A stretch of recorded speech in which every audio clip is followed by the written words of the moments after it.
Bismillahirrahmanirrahim. Alhamdulillahi rabbil alamin wa bihi nasta'in ala umuri dunya wa din.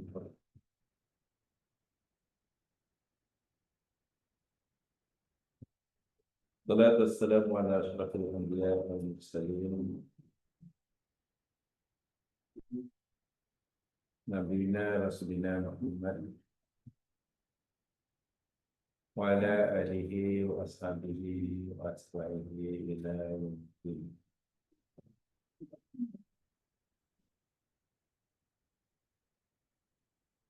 Raditu billahi rabba wa bil islami dinan wa bi Muhammadin nabiyya wa rasulah.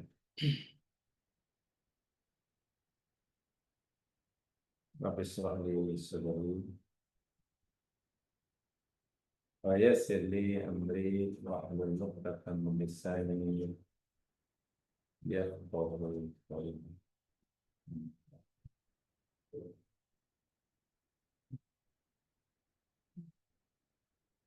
Insyaallah kita teruskan kajian kita kaitan dengan saksiat pribadian kekasih Allah kalangan kaum wanita.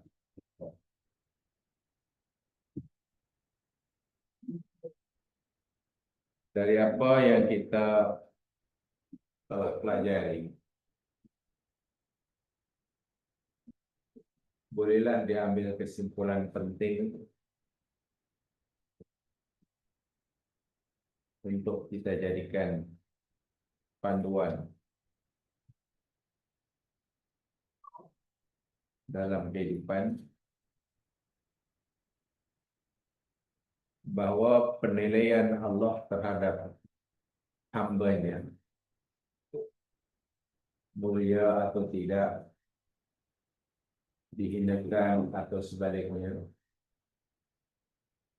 bukan berdasarkan faktor luaran, unsur eksternalnya, zahiriahnya, tetapi Allah nilai seseorang itu berdasarkan jiwanya, faktor dalamannya, hatinya.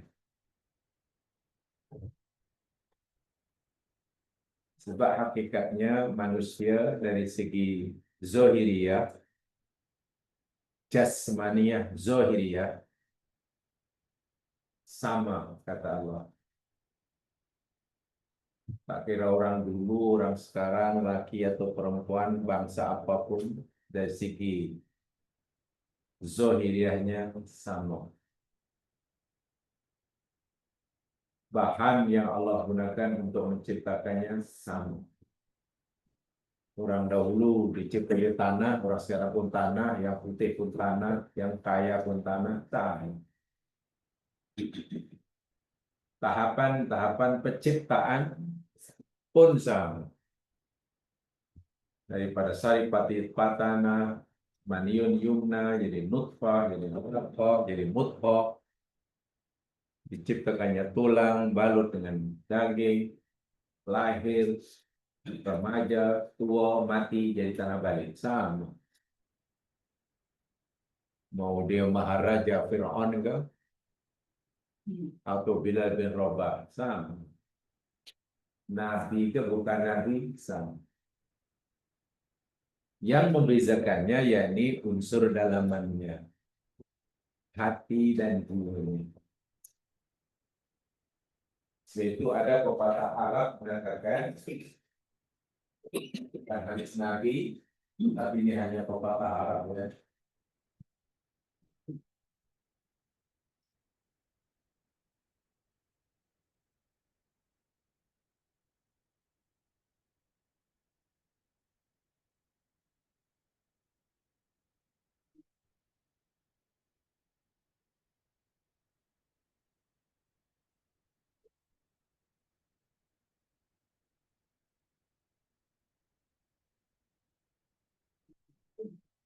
Apa maknanya maksudnya? Anta bin nafsi, la bil jismi, insanan. Artinya apa? Anta bin nafsi, la bil jismi, insanan. Insanun letak depan supaya dari susunan biasa mudah. Anta insanun. Nah, gitu. So, insanun itu predikat. Anta insanun bin nafsi, la bil jismi. Engkau ini adalah insanun. Engkau ini dianggap sebagai manusia bin nafsi karena jiwanya. La bil jismi, bukan karena jasadnya. Kita ini dinamakan manusia, disebut manusia, diakui sebagai manusia yang Allah kata innal insana lafi khusr. Ya Yuhannes, itu karena jiwa kita, bukan badan kita. Kita maaf, badan kita dicipta di bahan yang sama, bahkan bahan yang Allah gunakan untuk menciptakan tubuh kita sama betul asalnya dengan bahan yang Allah gunakan untuk menciptakan hayawan, untuk menciptakan tumbuh-tumbuhan sama. Ya, yang ada dalam di sebalik yang nampak nih jiwa. Jiwanya dari segi tubuh kasar sama.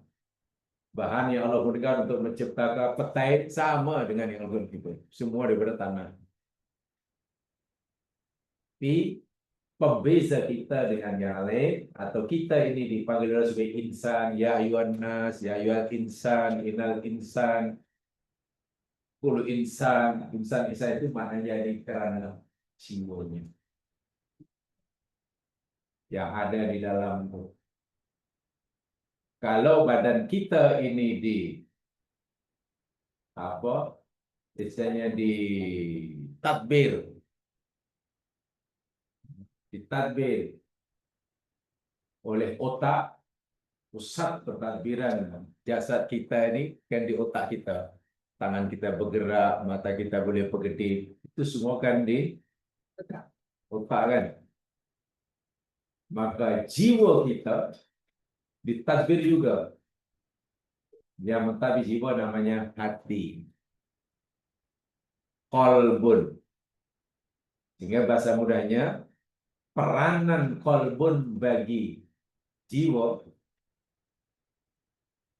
bolehlah dikatakan sama dengan peranan otak bagi tubuh badan. Peranan qalbun bagi jiwa bolehlah dikatakan sama dengan peranan fungsi otak bagi jiwa. Itu yang mustahaknya. Badannya sama. Lalu apa fungsi badan? Kalau ia daripada tanah, nanti kembali pada tanah, sama dengan badan-badan binatang yang lain. Hanya kalau badan itu badan binatang, walaupun daripada tanah, halal lah untuk kita. Kalau dalam bahasa agak kasar, tubuh badan kambing itu lebih berharga dari tubuh badan manusia. Iya, kambing sebenarnya mahal daging. Manusia mati lebih menakutkan. Kita berjalan-jalan, jalan nampaklah katalah bangkai kambing di langgar luar itu berjalan, tak ada siapa, asal takut. Apalagi malam hari. Coba kalau kita jalan malam hari, tiba-tiba adalah jasad manusia tepi jalan. Jadi manusia mati menakutkan, kambing mati, jadi rebutan. Jadi karena jiwanya. Walaupun kita dinilai Allah bukan karena tubuh badannya, lalu apa fungsi badan ini? tangan, mulai pada hujung rambut di kakinya apa fungsinya? Rupa-rupanya untuk Al-Quran, peranan dan fungsi tubuh badan anggota badan ini sebagai alat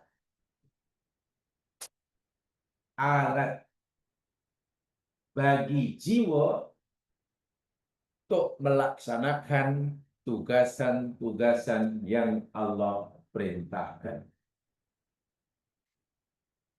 Kita ulangi. Tubuh badan hanyalah alat bagi jiwa untuk melakukan tugasan atau perintah yang Allah perintahkan. Contoh, kita disuruh sholat oleh Allah. Perintah itu kepada tubuh badan kita atau pada jiwa kita? Jiwa.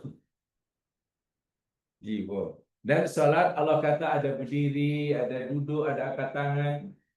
Jiwa tidak mampu melakukannya. Jadi badanlah sebagai alatnya. Sebab itu bila jiwa sudah tidak punya badan, jiwa sudah tidak punya badan. Mana sudah berpisah. Ada wajib salat? Tak ada. Wajib solat tak ada, wajib puasa tak ada, wajib haji tak ada, wajib. Jadi Allah sediakan tubuh badan ini sebagai alat bagi jiwa agar dia berjaya melaksanakan apa yang Allah perintahkan, dapat meninggalkan apa yang Allah tinggalkan. Sama betul. Di dunia, bahkan di akhirat pun. Bahkan di akhirat pun. Jasad kita ini hanya sebagai alat. Baik, di akhirat zaman sekarang kan ada 2 tempat saja ya. Akhirnya di akhirat nanti hanya ada 2 tempat. 1 surga, 2 neraka. Tak ada tempat ketiga. Manusia di akhirat ini hanya berada dua kampung ni lah. Kalau tidak berada di kampung surga, ya neraka itu aja. Tak ada yang di tengah-tengah. Itu tinggal mana antara surga dan neraka ni dua gitu aja. Baik, sana bersatu contoh umpamanya. Lihat dalam surah An-Nisa.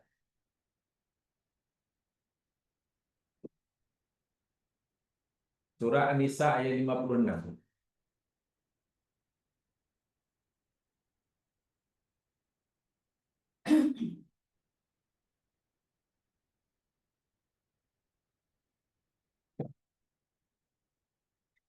An-Nisa ayat 56. Di sini Allah cerita tentang jasad. Dalam hal ini yakni kulit. Kulit itu jasad lah. Faktor luaran lah. Yang tercipta daripada tanah tadi lah. Dengan proses yang sangat canggih. Daripada yang paling halus sekali. Namanya subatomik. Kemudian jadi atom. Atom kumpul-kumpul jadi molekul. Molekul dicampur-campur jadi dengan adunan tertentu jadilah sel. Jadi kita ini hanya logokan sel saja. Bukan sel. Satu di antaranya yakni sel kulit katakanlah. Ada sel darah, sel kulit. Jadi jasad. Tengok apa kata Allah tentang kulit. Bukan tentang jiwa ni, tentang kulit. Innalladzina kafaru, sesungguhnya orang-orang kafir. Bi ayatina, bi ayat kami. Macam mana nasibnya di akhirat? Saufa nuslihim nar. Allah. Saufa, pasti kelak kami akan masukkan, humbankan mereka dalam neraka.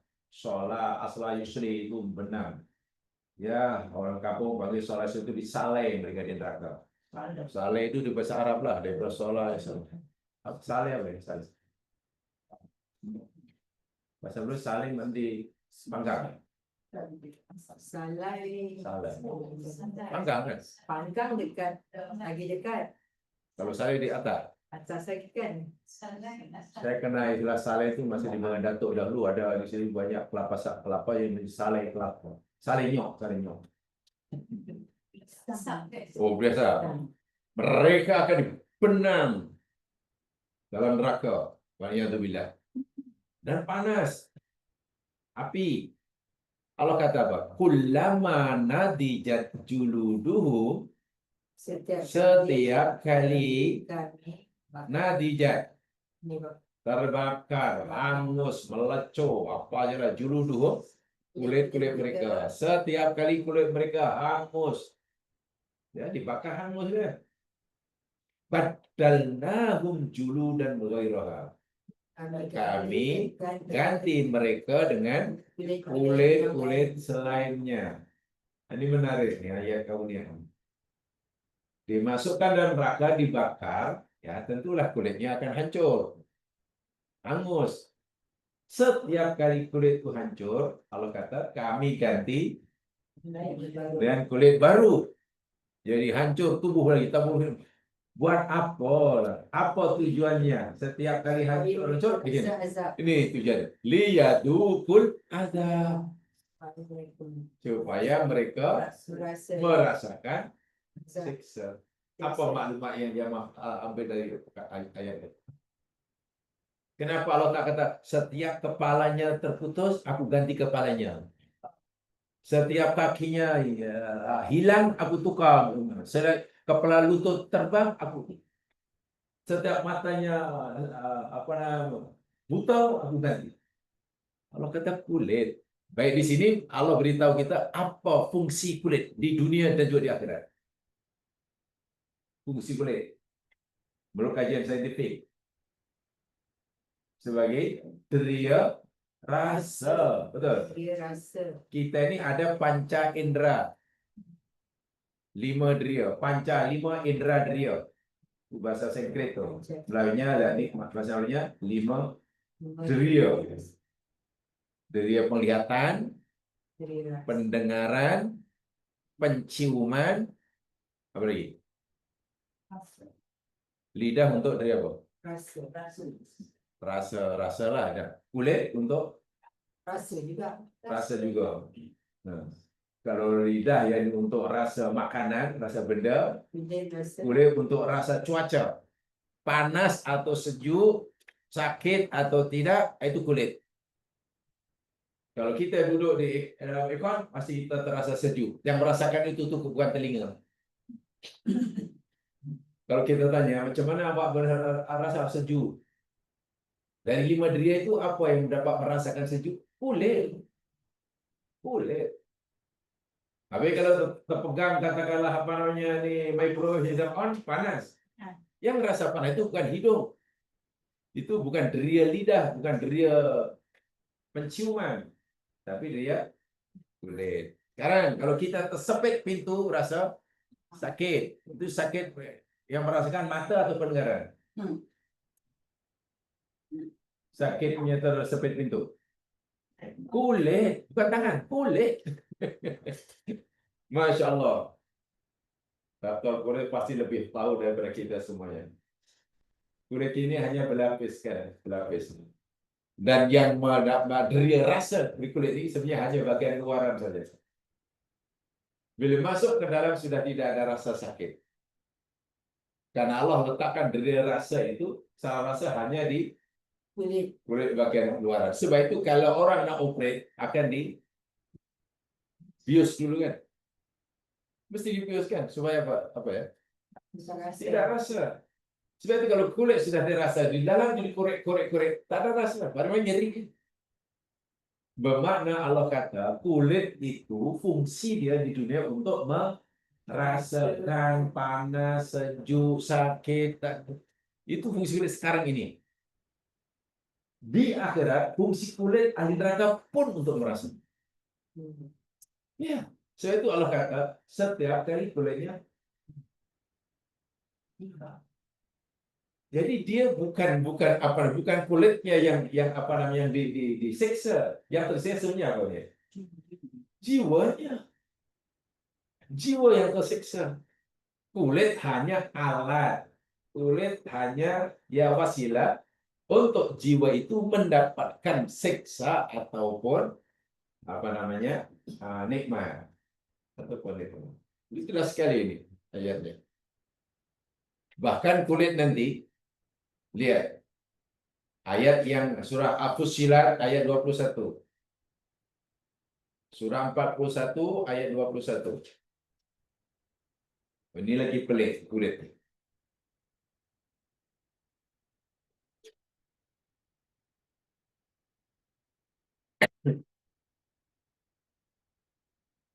Surah 41 ayat 21.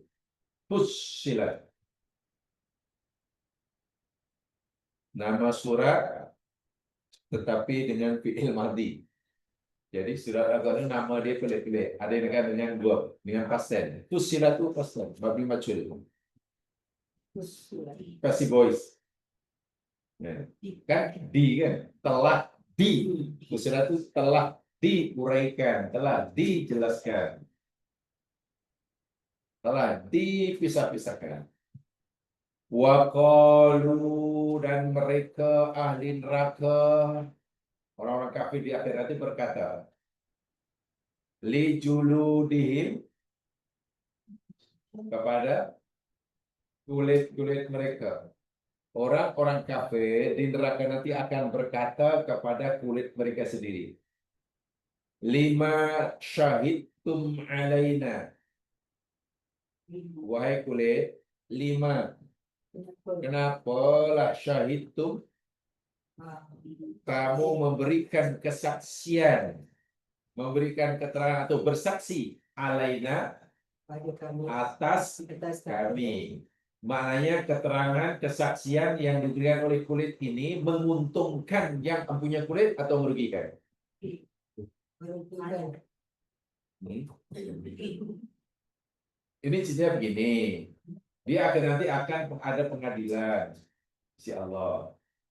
Dan Allah akan adili dengan seadil-adilnya, hatta yang diadili dari manusia pun Allah persilakan untuk mencari saksi-saksinya. Karena kalau manusia ingin mempertahankan kan, kalau dia tak mengaku bersalah, ya tunjukkan saksi kamu. Orang kafir ini, benar ya Allah, kami nak datangkan saksi-saksi. Tapi dia tak mau saksi daripada orang lain, takut nanti tipu. Jadi dia nak jadikan kulit mereka sendiri menjadi saksinya. Mereka fikir, mereka yakin, kalau kulit mereka sendiri akan yang memberikan kesaksian, ya akan membela dirinya lah. Tiba-tiba ketika kulit disuruh bersaksi daripada Allah, keterangan yang diberikan oleh kulit malah membebankan, memberatkan dirinya. Itu alaina, bukan lana ya. Jadi Saida ala itu maknanya keterangan saksi yang memberatkan yang tertuduh. Contoh di dunia, kalau ada orang yang didakwa di mahkamah, saksi-saksi yang didatangkan dihadirkan oleh pendakwa raya itu meringankan atau membebankan yang dituduh. Membebankan kan? Kalau saksi itu dikemukakan oleh pendakwa raya. Jadi kalau saksi-saksi yang ditemukan di hadapan mahkamah itu oleh si peguam bela, keterangannya meringankan kan? Nah, di akhirat semua saksi yang Allah hadirkan, termasuk kulit, itu membebankan, memberatkan.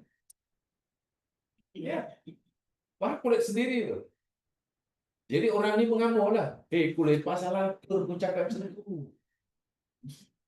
Kamu tak tahu kan tiap bulan berapa ringgit aku habiskan untuk melicinkan kamu. Apa jawab kulit? Qalu, mereka kulit ya. Mereka kulit berkata, Antaqanallah, Allah telah menjadikan aku boleh berkata-kata. Alladzi antaqa kulla syai'. Allah zat yang telah menjadikan segala sesuatu boleh bercakap, berkata-kata.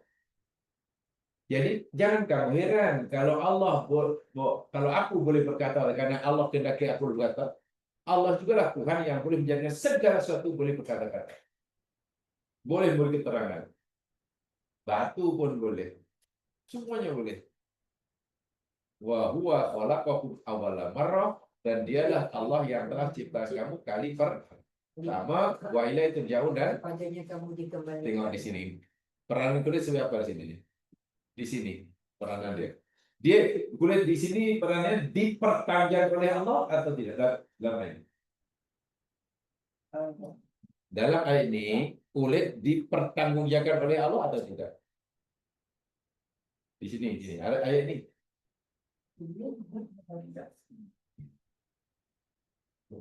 Dipertanggungjawabkan atau tidak? Sama sekali tidak. Dia malah dilantik, diangkat jadi saksi, bukan dipertanggungjawabkan. Jadi yang dipertanggungjawabkan siapa dalam ayat ini? Yang ampunya Diri. kulit. Orang itulah. Ya, ini nafsun orang itu. Ya. Setiap kita ada kulit. Di akhirat nanti kulit akan dibakar. Itu bukan untuk menyiksa kulit, tapi menyiksa nafsun yang punya kulit itu. Betray kita. Sebanyak kulit hancur, tumbuh lagi hancur. Sebagai alat. Dalam ini demikian juga, kulit tidak dipertanggungjawabkan. Sebenarnya oleh Allah dijadikan saksi untuk pertanggungjawabkan nafsun ini. Di dunia pun kulit fungsinya satu di antara sebagai saksi ini. Kan saya sudah cerita 1014 tahun yang lalu ya.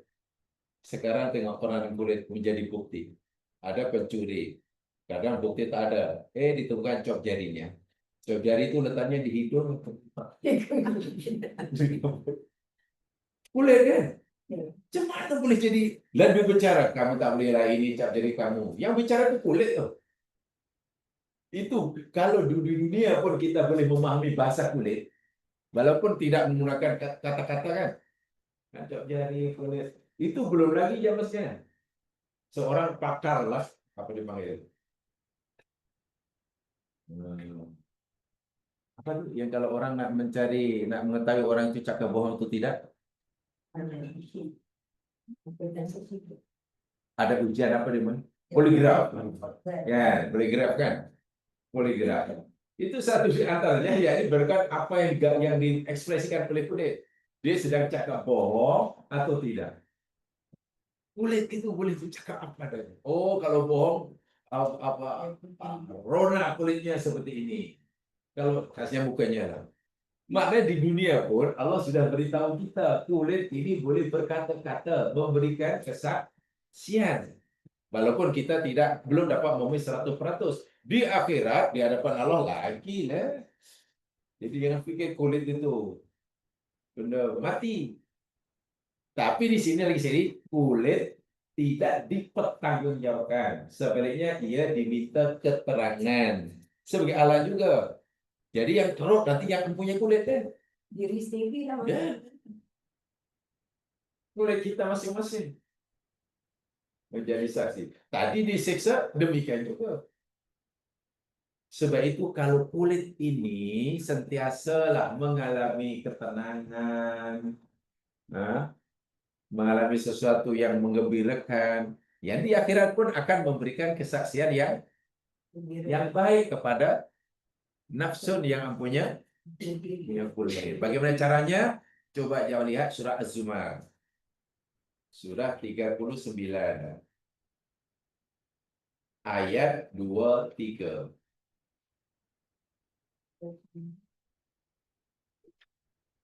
Surah 39 ayat 23. Ini kulit yang masa di dunia dijadikan alat untuk melakukan kebaikan oleh jiwa. Hatinya buat beli yang baik. Jadi kulit pun akan jadi saksi itu. Di akhirat itu pun memberikan saksian yang meringankan, yang membela yang punya kulit, jadi jiwanya. Allahu nazzala ahsanal hadithi kitaban mutasyabihan matanya. Allah lah yang telah menurunkan sebaik-baik percakapan berupa sebuah kitab yang saling menyerupai. Misalnya matanya diulang-ulang. Ada yang mengatakan ini yakni surah Al-Fatihah matanya itu. Jadi Al-Quran itu isi dia bila dibaca, dihayati betul-betul lah. makna Al-Quran, istilah yang kami gunakan dulu ya sekarang, Al-Quran ini punya energi yang luar biasa. Namanya energi makna, energi informasi. Sains hanya mengenal ya energi apa, energi panas, energi tolak, tapi Al-Quran ada energi makna. Bila makna Quran, energi makna informasi itu masuk dalam hati kita karena kita membaca dengan penghayatan, apa dia? Tak syairu minhu, apa tuh? Masa gemetar. Tak syairu. Iksyara yaksyairu, daripada sya'run rambut. Jadi iksyara maknanya berdiri bulu rumah. Sya'run itu rambut. Ya. Jadi tak syairu maknanya berdiri rambut bulu rumah. Minhu, dari sebab dia, juludul ladina yaksyawna rabbahum. Kulit orang-orang yang mereka takut Tuhan. Tuhan mereka. Baca Quran penuh dengan penghayatan, makna Quran telah masuk dalam jiwa orang itu, ya, dan jiwanya tersentuh oleh Al-Quran, timbul rasa takut, kulit pun akan berdiri meremang. Jadi remangnya kulit itu karena jiwa yang ini takut pada Allah. Agaknya bila kulit yang selalu meremang karena jiwa takut Allah, kulit seronok ataupun menderita. Kulit yang sedang meremang karena jiwa yang mempunyai kulit itu takut Allah, kulit sama seronok atau bengkak? Nah, seronok. Seronok karena dimiliki oleh jiwa yang bengok. Jadi kulit pun akhirnya meremang. Kalau kulit selalu meremang karena jiwa tersentuh oleh ayat Quran, dalam jangka masa yang lama, kalau orang itu konsisten, tumma talinu julubuh dulu. Kemudian talinu, lana yalinu lin. Jadi Lembut. Kemudian menjadi lembut kulit-kulit mereka, wa qulubuhum, dan hati-hati mereka ila dzikrillah. Masya Allah, kalau olah kulit itu seperti itulah di dunia, di akhirat pun akan memiliki kesaksian nomor satu. Hebat. Masuk surga itu orang. Masuk surga. Karena di dunia sudah dilatih. Kan ingat, kulit hanyalah alat. Hati lembut, kulit jadi lembut. Hati takut, kulit menjadi meremang keserannya. Meremang. Ila dzikrillah, kepada mengingati Allah. Dari kahudallah yadi biyayasya. Itulah hidayah Allah. Allah berikan kepada siapa? Mama yudillah famalah min had. Siapa yang Allah sesatkan, maka tiada baginya pemberi petunjuk. Ini sekadar contoh bahwa tubuh badan jasmani hanyalah alat. Alat di dunia pun sebagai alat, di akhirat pun sebagai alat. Sama dengan alat yang Allah gunakan untuk menyiksa agar jiwa tersiksa, kulit. Sebagai alat untuk Allah menyampaikan nikmat kepada jiwa pun mulai kulit juga. Jadi kulit atau tubuh badan sudah tidak dipertanggungjawabkan. Di dunia pun tidak bertanggung jawab, di akhirat pun. Dan semua jiwa, jasad manusia di dunia ini fungsinya sama. Fungsinya sama. Jasad Fir'aun ke jasad Nabi Musa ke sama. Yang membezakan antara Fir'aun dan Musa itu yakni nafsunya. Yang membezakan perempuan-perempuan dunia dengan Khadijah Al-Kubra, nafsunya. Jadi penilaian Allah itu pada nafsunya. Itu maksud saya.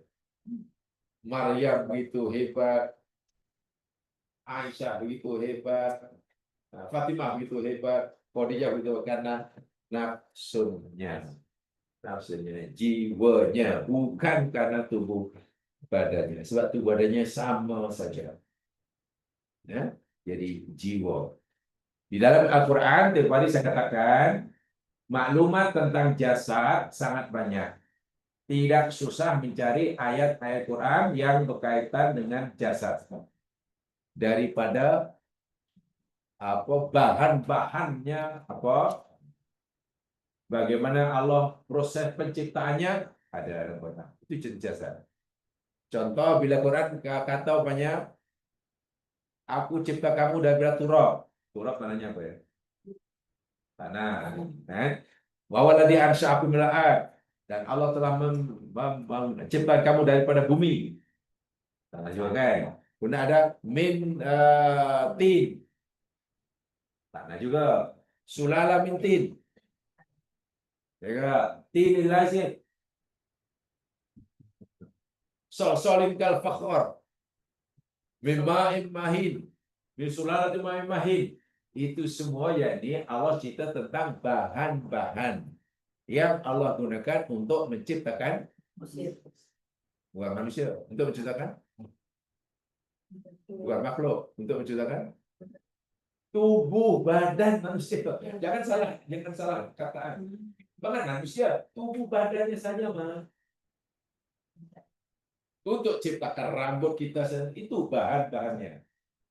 Okay. Sebab bahan-bahan Allah sebutkan, lalu Allah ceritakan bagaimana proses penciptaannya.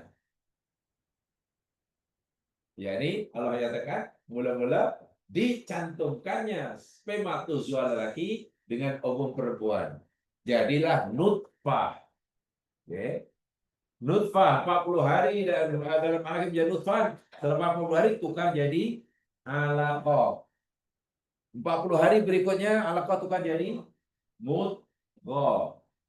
40 hari berikutnya Allah ciptakan tulang. Bila tulang telah cipta, Allah balut dengan daging. Itu Quran ada semua itu. Itu tahapan penciptaan. Tahapan penciptaan apa itu? Tahapan penciptaan tubuh badan. Tahapan penciptaan kerangka berarti kasar yang nanti bila mati rusak ciptaan nanti. Yang sekarang menjadi banyak pakar itu sampai pakar tubuh badan, pakar kulit, pakar rambut, pakar kuku, pakar telinga. Itu semua pakar ini. Yang keduanya yakni tentang nafsun. Dalam Al-Quran Allah tak beritahu kita jiwa kita ini dicipta dari apa. Allah tak beritahu. Tidak beritahu. Kalau tubuh badan Allah beritahu dicipta daripada apa. Jiwa tidak diberitahukan. Hanya Allah menceritakan kepada kita tentang beberapa ciri-ciri karakteristik jiwa. Sifat-sifat jiwa Allah sebutkan. Contoh, jiwa itu Allah kata boleh suci, boleh kotor. Kan? Boleh naik, boleh turun. Boleh degil, boleh patuh. Boleh dengki, boleh memaafkan. Itu jiwa tuh. Kan? Boleh sabar, boleh mengeluh. Itu kerja jiwa. Kadang-kadang boleh jadi baik, itu takut, boleh hilangkan rasa takut. Tapi dari apa jiwa dicipta, Allah tidak pernah beri kita maklumat dalam Quran. Itu mengkaji jiwa lebih susah daripada mengkaji tubuh badan. Susah. Merawat jiwa lebih susah daripada merawat tubuh badan. Menyembuhkan penyakit jiwa, penyakit hati, lebih susah daripada menyembuhkan penyakit badan. Sakit perut, sekarang jumpa dokter perut. Malangnya pula, ini malangnya. Ramai manusia yang lebih takut jasadnya sakit daripada jiwanya sakit. Itu malang sekali itu.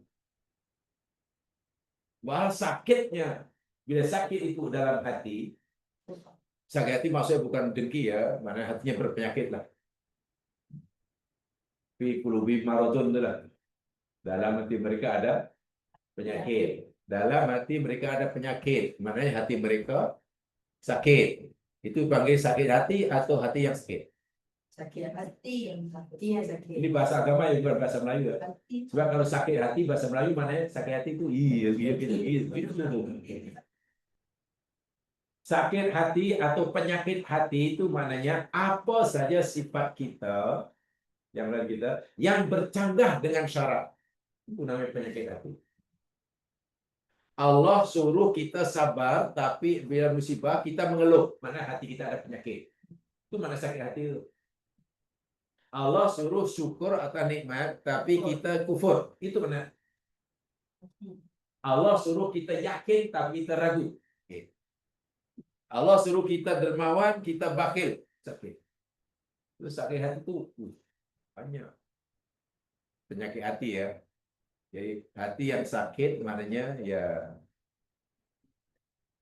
sakit hati itu. Itu susah nak menyembuhkannya, susah. Wah, kalau tidak sembuh, kalau hati itu tidak sembuh, jangan sekalian, Allah Akbar. Hingga mati pun tak sembuh, nanti bangkit muncul 10 penyakit. Ya. Berbeza dengan sakit fisikal. Sakit fisikal mudah dirawatnya. Sekarang banyak dokter pakar, klinik pakar, spital pakar. Banyak spital pakar. Okelah, kalaulah penyakit jasmani katalah tidak dapat dirawat oleh dokter tak sembuh. Paling tinggi mati. Dan bila dah mati, penyakit jasmani pasti ikut mati. Seganas penyakit sekalipun, seganas virus apapun, seganas apalagi sel kanker sekalipun, bila yang orang itu meninggal, kanker pun sembuh. Iya sembuh. Sembuh. Mana ada orang jenazah sudah mati 6 hari masih kanker masih mengamuk di dalam kubur. Mati. Maknanya putus di situ. Tapi kalau jiwa yang sakit, dendam, ragu, kufur, dengki, itu dibawa hingga ke sana. Sehingga nanti dibangkitkan, Allah, pertanggungjawabnya susah. Apalagi yang jasmaninya akan memberikan kesaksian apa adanya. Dia tak tipu. Sebab itulah sebenarnya yang kita pelajari tentang kepribadian perempuan hebat ini, yakni kelebihan mereka dari segi rohaninya bahasa kita. Tapi kalau bahasa Arab dari segi nafsunnya, jiwa. Saya katakan di Al-Quran, Allah tak beritahu kita dicipta daripada apa jiwa itu. Tak ada. Sikit sekali maklumat Quran. Dan yang ketiga, tiap hari saya katakan dalam diri kita ada roh. Nah, kalau dengan roh memang Quran tak beritahu kita dari apa dicipta, sifat roh seperti apa. Jadi kalau bicara roh kita sudah diam aja kan tak ada maklumat. Hanya seringkali kita ini tersilap. Kita pahami jiwa itu roh, roh itu jiwa. Bahkan dua benda yang berbeza. Tak sama. Ada orang di jiwa itu roh, roh itu bahkan biasanya orang lebih sering menyebut roh kan. Contoh kalau mati umpamanya, biasanya apa doanya? Mudah-mudahan ruhnya tenang di sana. Mudah-mudahan ruhnya Allah bukan ruhnya. Sebenarnya jiwa. Jamaah cari kalimat roh dalam Quran. Ya, roh dalam Quran ini kalimat roh dalam Quran. Mana dia ada berapa? Roh. Pertama, roh maknanya Jibril kan? Jibril. Kedua, roh maknanya wahyu. Atau kalau kita roh yang ketiga, bahasa kita nyawa lah. Yang ketiga nyawa.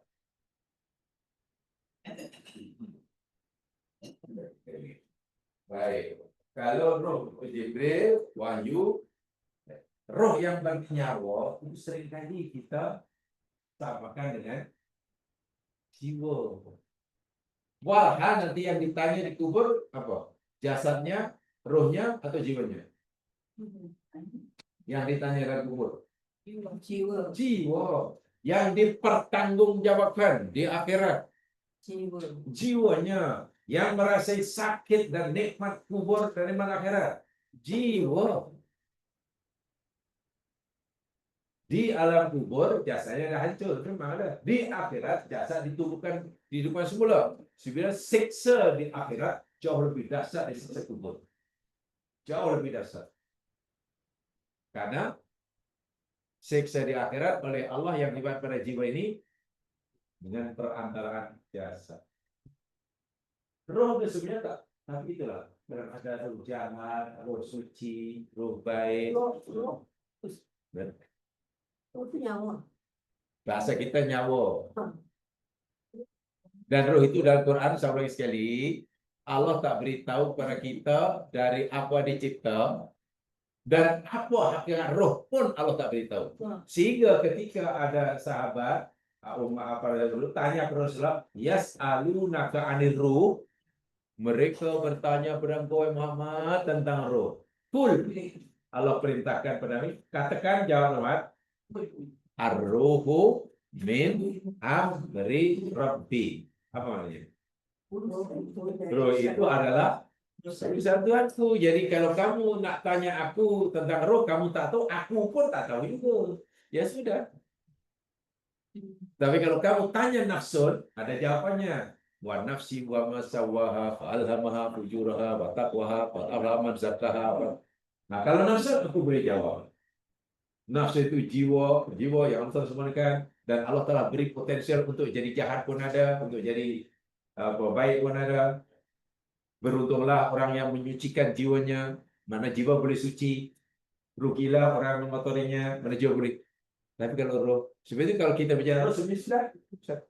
Lagi pula, kalimat roh dalam Quran yang berarti nyawa dalam bahasa kita ini, semua pasti dinisbahkan pada Allah sebagai pemiliknya. Kalau nafsun, ada dalam Quran kalimat nafsuka. Ada? Nafsuka, ada? Nah, anfusuhum, ada? Anfusukum, ada. Dalam Quran ada tak? Arwahukum. Ada. Tak ada. Ruhuhum. Yang ada yakni ruhi. Allah kata, ruhi itu roh aku lah. Aku di mana ya Allah lah. Ruhina. Roh kami. Min ruhihi. Dari rohnya. Nya, aku, nah itu semua kepada Allah. Allah tidak pernah menisbatkan, menyandarkan roh itu kepada manusia. Allah kata ini aku punya aku. Sebab itu Nabi Al-Quran kata min amri rabbi. Jadi tak tahu apa itu. Jadi kadang ada istilah yang tak betul tapi sudah dianggap betul. Ya. Ya kayak roh, mudah-mudahan dia, mudah-mudahan rohnya di saya. Itu rohnya, itu roh Allah mudah-mudahan. Sebenarnya jiwanya kan, yang boleh naik, boleh turun, boleh suci, boleh kotor, terseksa nikmat itu jiwa, bukan roh. Ustaz kita nak cakap kita kata supaya semoga jiwa dia. Iya, ya sudah, semoga dia di akhirat ini. Ha. Sudah tak payah jiwa terus, semoga dia terimalah sebagai hambanya. Sudah. Kita ini sudah terlanjur menggunakan istilah yang tak betul dia.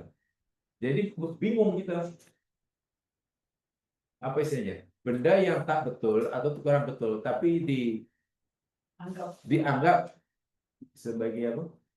Benda yang betul itu mana? Apa istilahnya itu? Benda itu tak betul, tapi sudah diyakini sebagai benda yang betul, semua orang pun menganggap. Itu panggil apa? Salah tapi tak betul. Maknanya betul. Benda salah, tapi orang sudah menganggap itu tak salah, sehingga orang pun buat. Tak tahu. Kalau saya ada istilah sendiri, bahasa kami di Indonesia salah kaprah. Dipanggil salah kaprah. Tahu sangat kalau apa itu salah kaprah. Maknanya benda itu sebenarnya tak betul, tapi dianggap betul. Ya contohnya, tolong buatkan saya kopi, itu dia salah kaprah bahasa itu. Tolong buatkan saya kopi. Cuma dulu. Boleh orang itu buat kopi? Nah boleh. Wah yang dimasukkan apa tuh? Tolong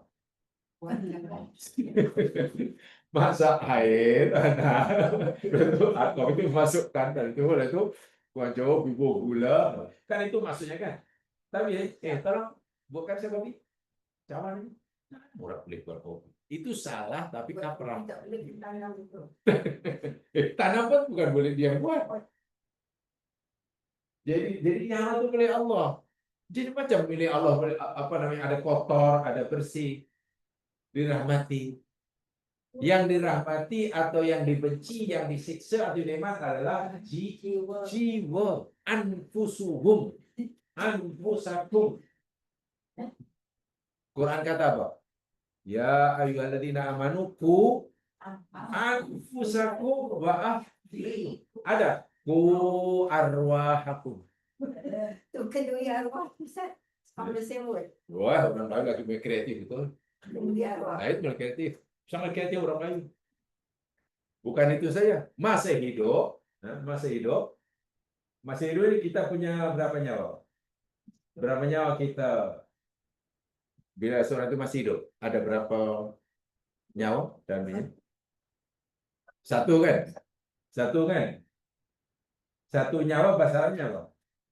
Roh kan? Roh. Nah, tengok masih hidup satu nyawa, bila mati arwah. Itu memang bahasa Melayu paling bingung. Ada. Memang bingung.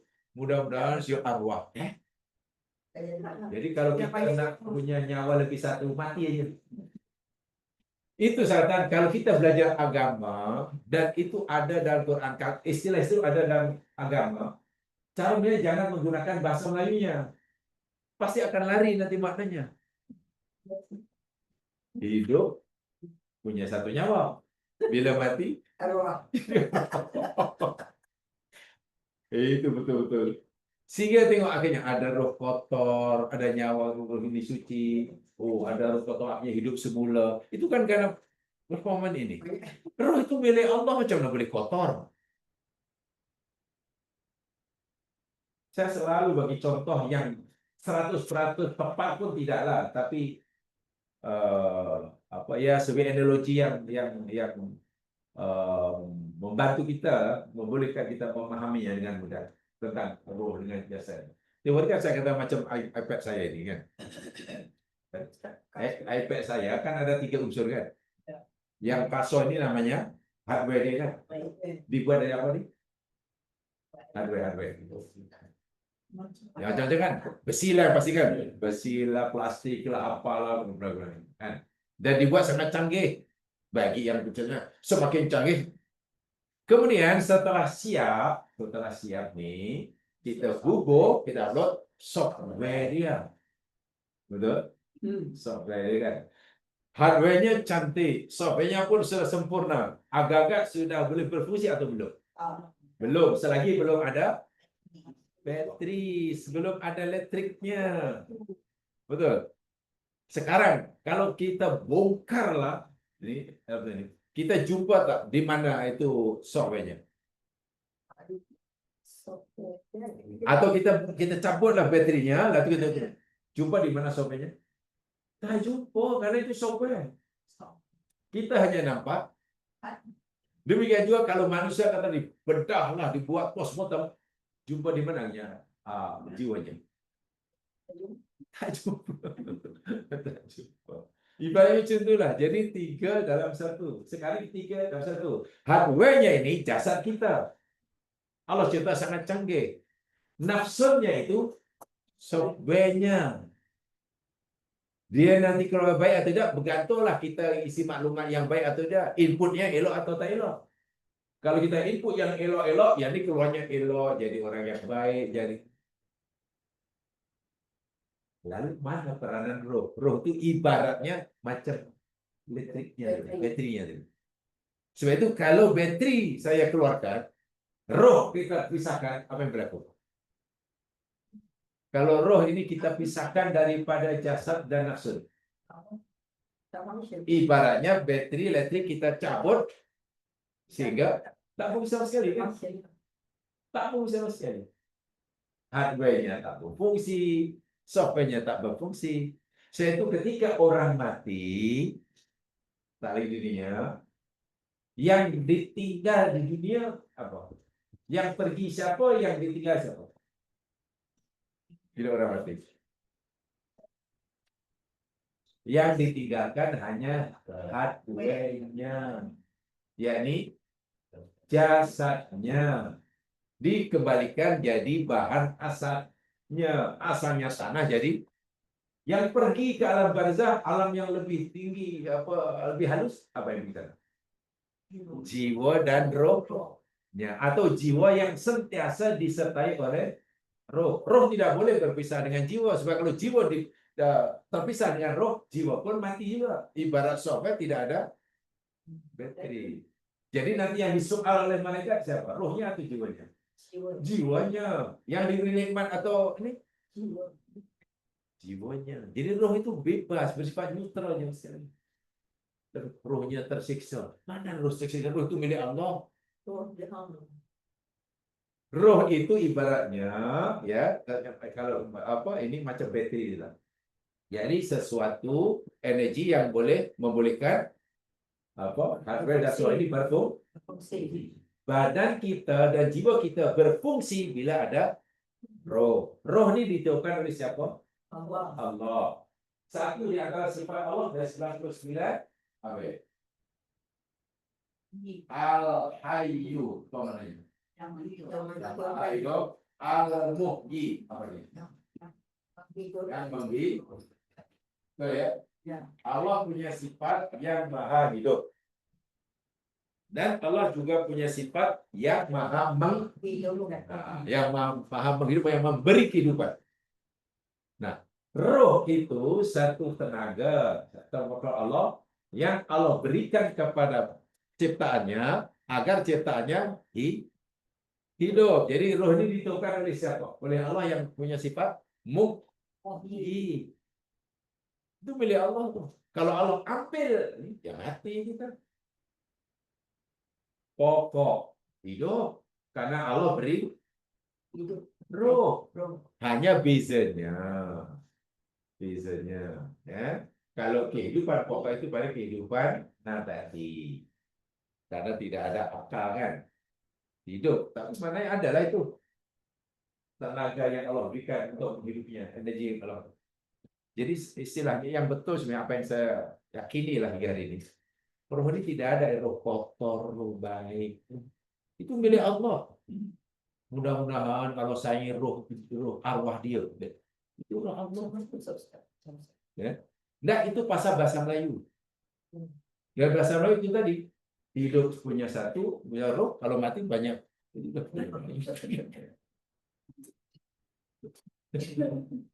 Yang boleh kotor, boleh bersih, boleh naik, boleh turun, boleh dekat, boleh jauh dengan Allah itu nafsun. Dan Allah kata, jaga oleh kamu dan anfusakum. Perhatikan ayat ini. Ini maknanya roh atau apa?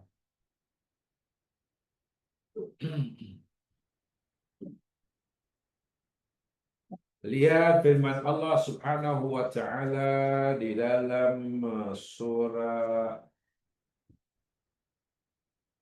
Al-Baqarah ayat 48.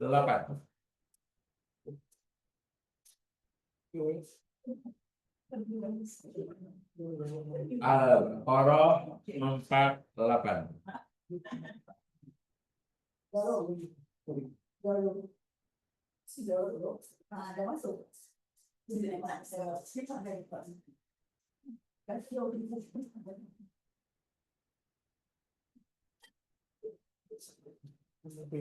Wattaqu yauman la tajzi nafsun an nafsi syai'a. Wattaqu dan takutlah kamu. Allah suruh kita semua takut. Yauman akan satu hari. Pada hari itu yakni la tajzi nafsun an nafsin. Tidak dapat membela. La tajzi tidak dapat membela atau memberi balasan atau menolong atau apa salah. Jaza kan. Jaza itu kan balasan. Nafsun satu diri. Diri sini maksudnya apa nih diri? Nafsun jiwa. Jiwa. Diri. Kita ada satu diri. Ya, diri itu mana kita kan. Nah, diri kita itu mana siapa? Kalau saya. Jiwa. Kalau kita diri kita apa maksudnya? Maksudnya tangan atau mata? Jiwa. Jiwa. Maknanya jiwa. Dan hakikat kita ini bukan mata kita itu. Kalau jangan nak tahu siapa nak jiwa itu macam mana begini. Ini cara yang paling mudah lah, cara kampung. Malam hari duduk berdiri seorang depan cermin, duduk di cermin. Kemudian apa namanya? Tak penting. Penting mengaji dulu. Jangan diganggu. Ngaji lebih penting. Kucing tak tahu. Jadi katakanlah kita tengok kat cermin, seorang diri lah kat cermin, lalu tanya tanya sendiri macam itu. Sambil pegang telinga.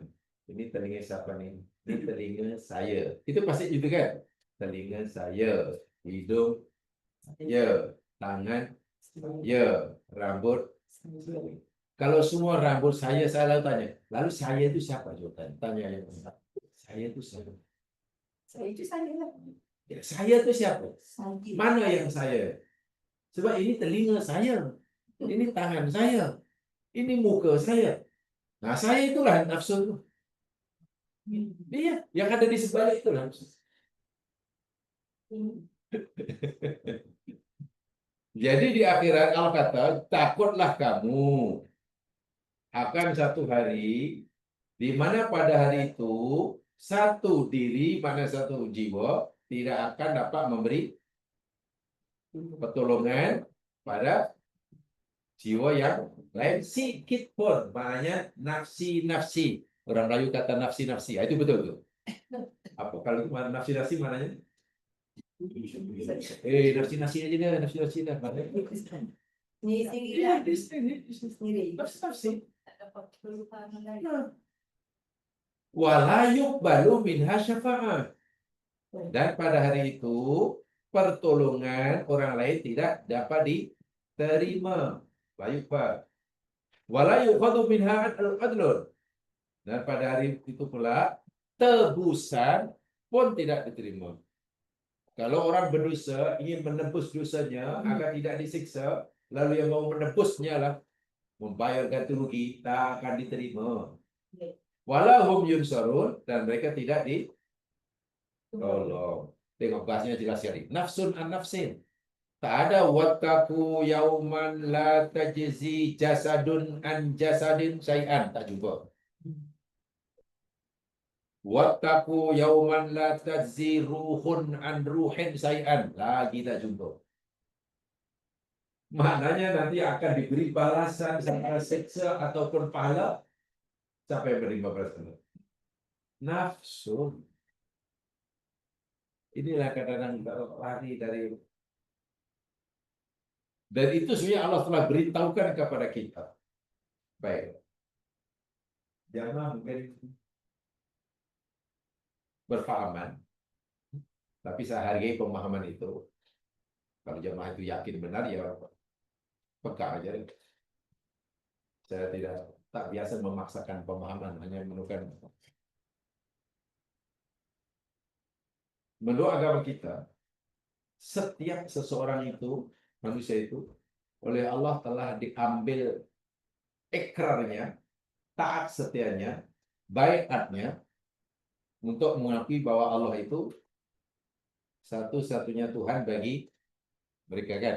Setiap kita ini pernah mengakui, pernah baiat bahwa Allah sajalah satu-satunya Rabb kita. Itu ajaran Islam kan. Pertanyaannya, bila itu? Bila manusia diambil ikrarnya oleh Allah untuk mengakui bahwa Allah itu satu-satunya Tuhan bagi mereka. Bila itu?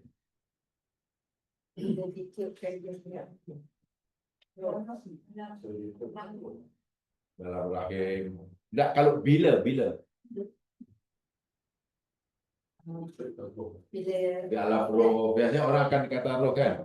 Saya yakin pemahaman ramai orang dahulu tuan-tuan, semasa kita masih berada di alam roh. Ya. Jadi kalau roh itu maknanya roh semua manusia itu sudah tercipta di kumpulan. roh tok nenek moyang kita, roh cucu cicit, piut, penyek, semua dah ada. Kan? Di kemudian itu lalu Allah tanya, adakah aku bukan Tuhan kamu? Atau adakah kamu mengakui bahwa aku adalah Tuhan kamu? Lalu semua roh menjawab kan? Jawab. Jadi roh sudah ada. Kebanyakan orang memang begitu. Kemudian menunggu jasadnya dicipta. Kan? Karena roh nomor satu. Bila jasadnya dicipta, lalu diciptakan jasad, lahir ke dunia. Sehingga jasad atau atuk saya lebih tua daripada ayah saya. Karena lahir lebih dulu kan. Ayah saya lebih tua daripada saya. Karena lahir dahulu. Tapi hakikatnya roh orang tua saya dengan saya Semua dah ada tu. sama kan? Kalau kita memahami berada di alam roh. Paham maksud saya? Ya. Jadi kalau itu roh itu tak ada yang tua, tak ada yang muda. Umurnya sama, mulai pada tok nenek moyang hingga cucu, cicit, piut, penyek. Kalau ikut fahaman inilah. Hanya orang itu dianggap tua, muda, bergantung pada bila ia lahir ke dunia. Kan itu kan? Jadi menunggu giliran untuk dilahirkan lah. Karena jasad orang tua saya dicipta lebih dahulu dari saya, maka dianggap lebih tua lah. Tapi umur roh itu sama. Kalau ikut fahaman sini, nanti masuk ke alam akhirat, mati, ya, di sana umurnya sama kan? Ada yang tua, ada yang muda. Sama lagi kan? Nah, karena memahami seperti itu akhirnya jadi bingung. Walau hakikatnya yang diambil kesaksian oleh Allah bukan roh. Bukan roh yang ditanya. Macam mana Allah bertanya roh? Roh itu milik Allah, bukan milik kita. Nanti yang dipertanggungjawabkan kita atau apa yang dimiliki oleh Allah? Kita. Sebab itu yang diperjuangkan sebenarnya diri kita ya, nafsu. Lihat ayatnya. Lihat ayatnya. Nah, saya tak paksa jamaah menukar pendapat itu kalau itu. Kalau saya itu. Lihat surah Al-A'raf. Surah 7. Ayat 171.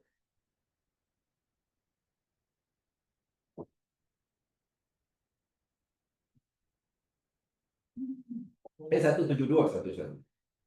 Surah 7 ayat 172.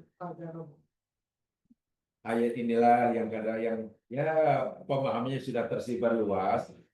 Ramai orang dahulu ketika kita masih lama roh, tuan-tuan, roh kita diambil sumpahnya oleh Allah. Semua roh menjawab. Itu maklumnya mana roh ini umurnya sama.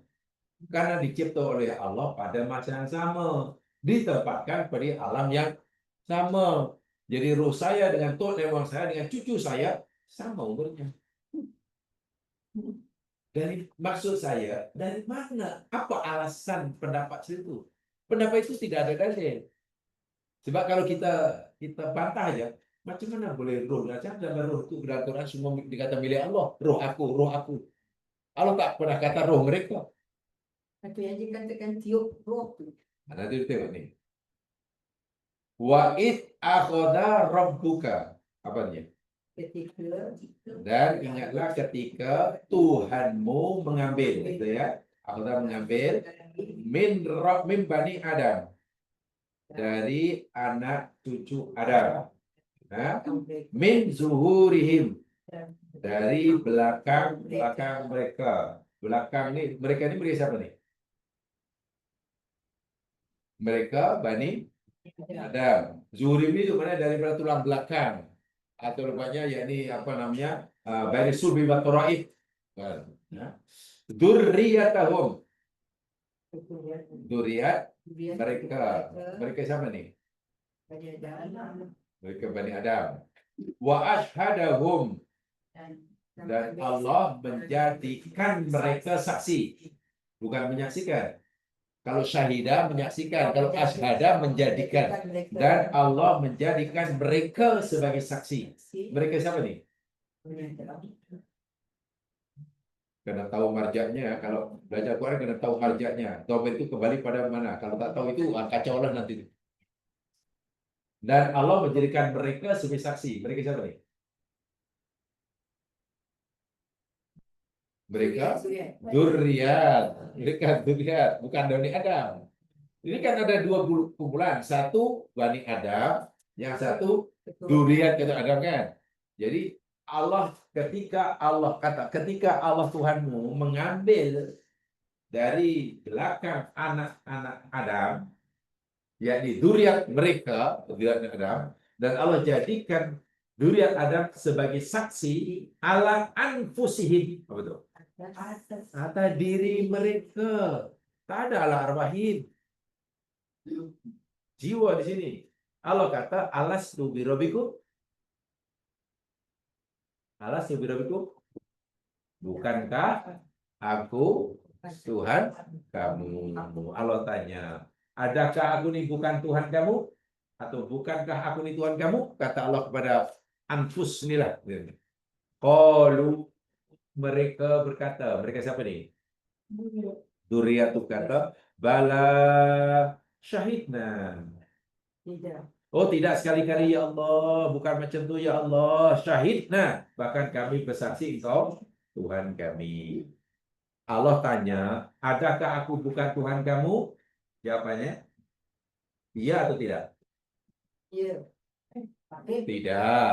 Bala itu tidak. Negatif positif. Ini kan question ending dipanggil. Jadi kalau ganti jawabannya kalau nak mengiyakan kena tidak. Kalau nak menidakkan iya. Adakah aku ini bukan Tuhan kamu? Tidak, tidak. Kami bersaksi engkau Tuhan kami.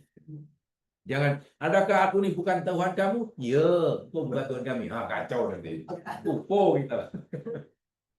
Perhatikan betul-betul. Ayat ini tidak mudah untuk memahami. Tapi saya coba bantu jawab untuk memahami yang betul-betul. Wa'id akhoda rabbuka. Dan ingatlah ketika kan. Id ini apa ya? Huruf apa ya id ini? Isim, zorof, zaman, madi. Betul ya? Isim, zorof, zaman, madi. Maknanya kalimat isim yang menunjukkan masa lalu, masa ada lepas. Sehingga apa yang Allah sebutkan selepas id, peristiwa yang Allah sebutkan selepas id, itu peristiwa yang sudah berlalu dan Allah cerita tentang ketika ia sedang berlaku. Ketika berlaku banjir minggu lepas, itu maknanya pertama banjir telah berlalu dan kita akan cerita peristiwa ketika banjir berlaku. Itulah maksudnya ini. Jadi ayat ini Allah cerita ketika kita diciptakan. Ketika Allah mengambil dari anak Adam. Oh, sekarang saya tukar. Anak Adam katalah ayah saya, orang tua saya. Orang tua saya ini anak Adam, keturunan Nabi, jangan main-main. Orang tua saya ini keturunan Nabi. Dan dari belakang mereka maknanya oke, cantuman antara sel sperma ayah saya dan ovum ibu saya. Itulah saat mula-mula Allah menciptakan saya. Betul ya? Bila Allah memulakan penciptaan diri saya, yakni ketika Allah cantumkan, kumpulkan spermatozoa ayah saya dengan ovum ibu saya. Itu makna id. Paham tak? Dzurriyyah di sini makna siapa? Kalau Bani Adam itu maksudnya orang tua saya, dzurriyyah itu makna saya lah. Kan? Jadi ketika Allah ciptakan saya dari orang tua saya, dari apa? Dari gabungan sperma ayah saya dengan ovum ibu saya. Saat itu menunjukkan masa itu. Ya. Itu situ. Jadi tubuh badan saya sudah mulai diciptakan. Di awal penciptanya kan itu gitu. Ya kan? Walaupun tubuh badan saya baru pada proses awal penciptaannya, jiwa saya pun juga mulai diciptakan. Jadi serentak. Hanya bezanya, tubuh badan saya di awal penciptaan saya belum berfungsi sama sekali. Ya mungkin lah kalau saya ada banyak tangan belum fungsi lah. Tapi jiwa saya walaupun baru di awal penciptaannya Allah sudah fungsikan. Jiwa sudah diaktifkan, itulah maksudnya. Dari mana kita tahu jiwa saya sudah diaktifkan bermula daripada awal penciptaan jasad saya? Ini Allah kata, wa asyhaduhum ala anfusihim. Dan Allah menjadikan saya lah dalam niat saya menjadi saksi atas diri saya sendiri. Maknanya jiwa saya sudah diaktifkan. Walaupun tubuh badan saya belum sempurna. Paham? Buktinya apa? Bahwa jiwa saya sudah diaktifkan oleh Allah. Allah ambil kesaksianmu. Jadi Allah tanya kepada jiwa saya, alastu birabbikum? Bukankah aku Tuhan kamu? Jiwa saya, jiwa jamaah semasa dulu jawab, benar ya Allah, engkau Tuhan kami. Jadi yang diambil kesaksiannya bahwa kita punya Allah Tuhan itu siapa? Yang berkesaksian. Jiwa kita masih serentak ataupun tidak? Cara pengambilan ini serentak atau tidak? Dalam masa yang sama atau tidak? Tak sama. Saya dicipta dengan anak saya berbeza waktu.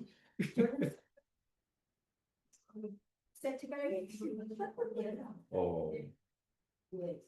Tak. Saya katakan, ketika saya di awal penciptaan saya oleh Allah, jasad saya, bila Allah mulakan penciptaan tubuh saya, ketika bermulanya percantuman spermatozoa ayah saya dengan ovum ibu saya. Itu confirm itu. Berubah jadi nutfah. Jadi alaqah. Jadi terusnya. Pada saat yang sama, jiwa saya pun dicipta oleh Allah. Jadi serentak. Bezanya, walaupun jiwa saya masih di awal penciptaannya, seperti mana tubuh badan saya, jiwa saya oleh Allah sudah diaktifkan. Sementara jasad belum kan? Mungkin tangan belum gerak, mata belum melihat, mulut belum bercakap, kan belum aktif. Belum aktif. Tapi jiwa saya sudah diaktifkan. Saat itulah Allah tanya, ambil ikrar dari jiwa saya. Saat yang perlu diaktifkan di rahim ibu itu, Allah tanya, adakah kamu mengakui bahwa aku ini Tuhan kamu? Kata Allah. Jiwa saya menjawab, benar ya Allah, kami mengakui engkau adalah Tuhan kami. Saat itu ya, untuk saya. Jadi kalau itu pengambilan ikrar ini, bahwa mengakui bahwa Allah itu Tuhannya, itu dalam bagi semua manusia berlaku pada masa yang sama, di tempat yang sama atau tidak? Ya tidak, karena saya di rahim saya, anak saya belum lahir. Setiap orang berbeza dengan paham yang pertama tadi. Kalau paham pertama, roh sudah ada, dikumpul di lombok, satu tempat, lalu pahaman pertama itu tidak ada dasarnya. Itu hanya persepsi. Ayat ini maksudnya begitu. Jadi setiap orang itu diambil seorang-seorang. Kalau kembar-kembarlah berdua lah. Jadi pengambilan sumpah ini atau ikrar pengakuan ini, ya, untuk saya tak serentaklah dengan pengambilan sumpah dari istri saya, dari anak saya. Kan masing-masing. Nah, itu maksudnya. Ya.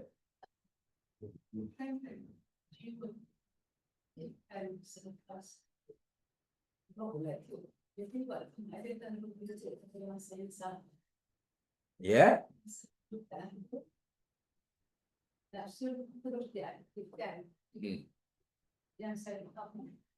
nafsu hanya diaktifkan setelah ruh itu kan. Betul. Memang begitulah hadis Nabi.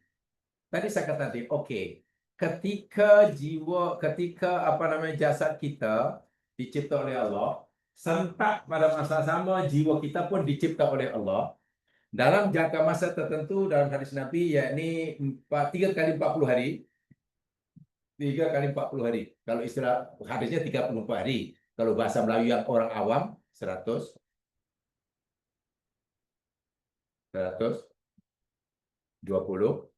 hari itu bahasa orang awam. Bahasa orang awam 120 hari. Kalau bahasa hadis Nabi 3 kali 40 hari.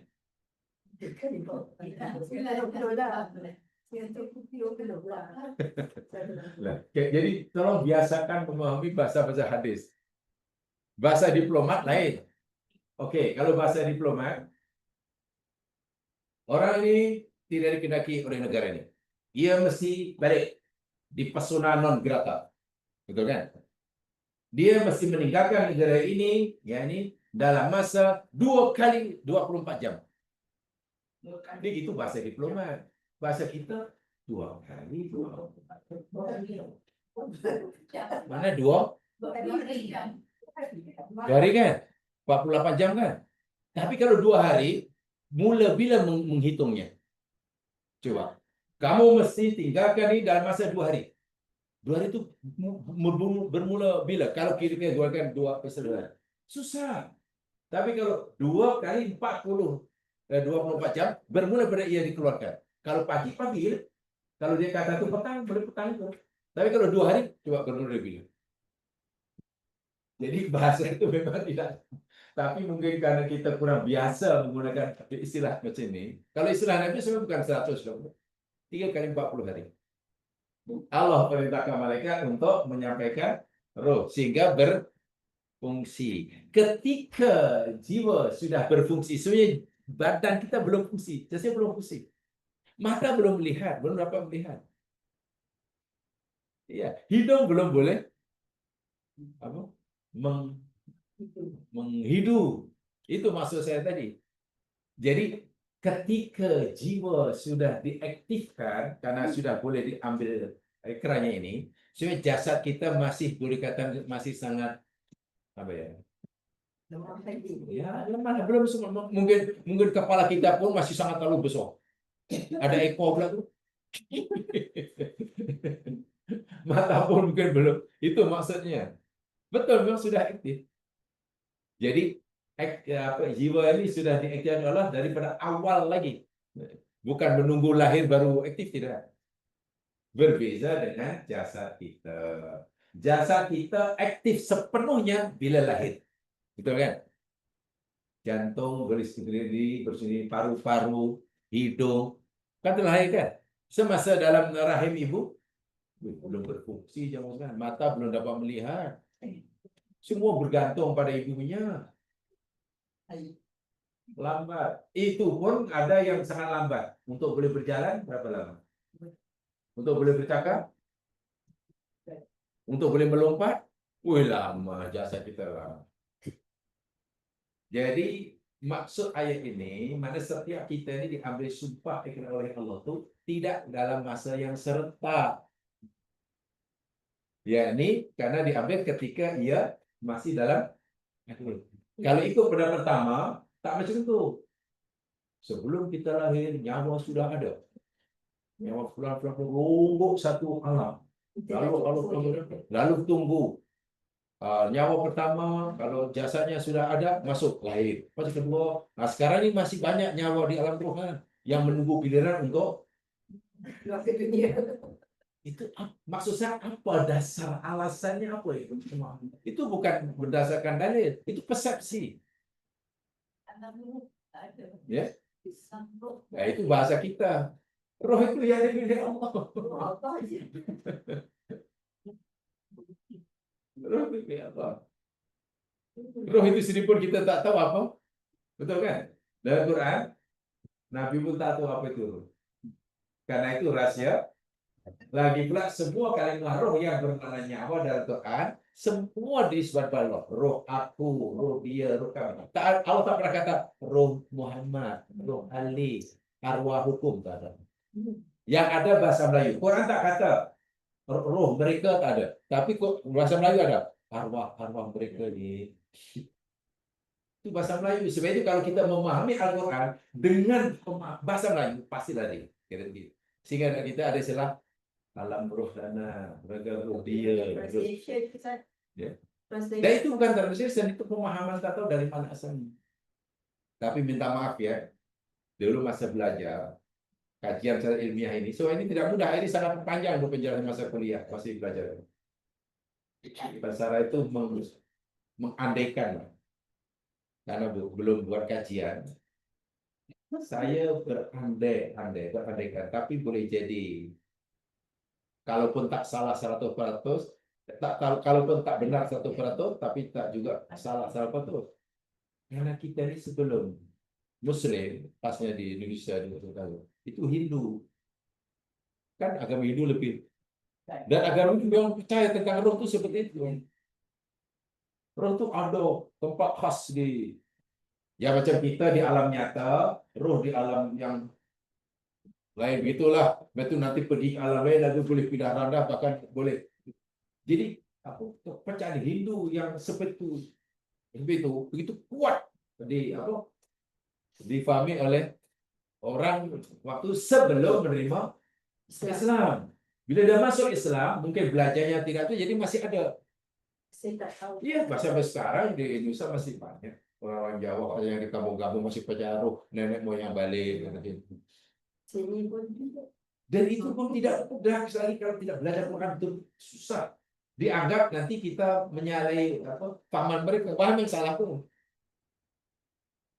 Kan masih ada percaya nanti itu ini ada yang ya bahkan dia kan apa kesukaannya dan minta maaf karena mungkin kesungguhan untuk mengkaji itu mungkin agak kurang, ditambah pula penyebaran maklumat yang semakin bermaharajalela. Bahkan ada di kalangan orang Islam tersebut, minta maaf ya, saya termasuk yang tak setuju tapi tidak menyalahkan, menghargai ya. Tidak setuju tapi saya menghargai pendapat yang berbeza. Kan ada orang Islam yang mengikut lalu nak apa ila sadarati ruhi ila ruhi, bagi hadiah Fatihah itulah ila ruhi pula kepada ruh ini. Itu bukan ila ruhi Nabi Muhammad pula tuh. Hadiah Fatihah pada ruh Nabi Muhammad. Coba dari mana asal? Nak katakan bid'ah dia tak mau. Nak katakan kesuruhan agama mereka tak ada dalil. Bayangkan kalau orang yang dianggap paham agama itu yang diajarkan, paham tak ada dalil. Dia ramai, makin ramai lah orang awam mempercayai, oh roh itu sih. Mari kita hadiahkan Fatihah kepada rohnya. Ya tetap itu budaya itu tadi. Yang pasti itulah kata guru saya dulu. Saya belum berkajian, tapi menurut ulama saya, karena sebelum Islam masuk ke Nusantara itu agama Hindu sangat kuat. Dan agama memang kecil kepercayaan tentang roh. Bahkan, insya Allah hari-hari tertentu roh atau tuh balik ke ruang tengok nih. Sehingga yang ditinggalkan karena menyediakan makanan yang disukai olehnya di tempat khas. Kalau di bilik lah. Kalau kopi lah. Kalau karipap lah. Pasal nanti atuk tengok minum. Bayangkan sampai. Dan itu masih dicengkam bagi orang Islam. Dalil ada. Tapi bila dibenterah di sini dia kata, oh itu sudah menimbulkan perpecahan. Susah. Jadi orang awam lebih dasar di alam roh. Jadi roh itu ada satu alam sendiri khas menunggu giliran untuk lahir ke dunia. Sehingga roh saya, roh nenek moyang saya, roh cucu saya itu umurnya sama. Jadi roh cicit saya sekarang sudah ada, menunggu giliran ada. Bayangkan. Maksud saya, apa dalilnya tak ada. Itu persepsi. Maka kalau itu ayat ini Ada. Yang ini yang ada nafsu. Roh itu milik Allah, ditiupkan oleh Allah. Tiup itu maknanya gimana ya? Jangan Quran kata tiup kemudian Allah. Jangan kayak gitu.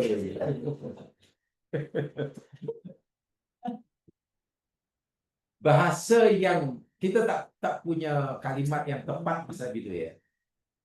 Lalu Allah tiupkan ruhnya kepadanya itu kemudian kalau kita artikan meniup nanti takut terbayang pula.